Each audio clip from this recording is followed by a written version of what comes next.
Kamusta? Welcome sa aking channel. Ang balita ay patuloy na kumakalat ng madalas. At ngayon ibabahagi ko sa iyo ang isang kamanghamanghang video tungkol kay Halil Sila. Huwag kalimutang i-like, ibahagi ang aming ideya, suportahan kami at ibahagi ang iyong mga saloobin sa amin. Ang seremonya ng kasal nina sila Turkoglu at Halil Ibrahim Ceyhan, na tahimik na ginanap ng hindi nalalaman ng kanilang mga pamilya, ay lumikha ng isang malaking sorpresa sa mundo ng mga magazine. Nakasaad na nagpasya ang mag-asawa na magpakasal sa isang maliit na seremonya na dinaluhan lamang ng kanilang mga malalapit at tapat na kaibigan. Ang hindi inaasahang hakbang na ito ay nagpakita kung gaano kalalim at katatag ang relasyon ng mag-asawa.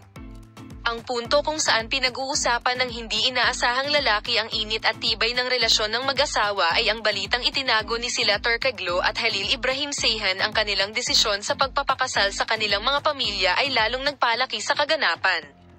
Habang ang mga detalye tungkol sa desisyon ng celebrity couple ay hindi pa opisyal na nabubunyag, ang lihim na ito ay maaaring magpakita ng ipinahayag na paggalang sa mga pribadong buhay at relasyon ng mag-asawa.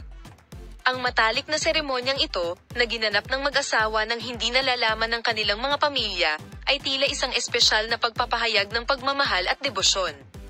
Ang kagustuhan ng sikat na mag-asawa para sa isang mas espesyal at makabuluhang seremonya sa halip na isang malaki at maningning na kasal ay sumasalamin sa kanilang romantikong at intimate side. Matapos ang desisyon ng mag-asawa na magpakasal, ipinanganak ang mga platform ng social media, mga bulaklak, kaligayahan at pagbati. Habang ang mga tagahanga ng mag-asawa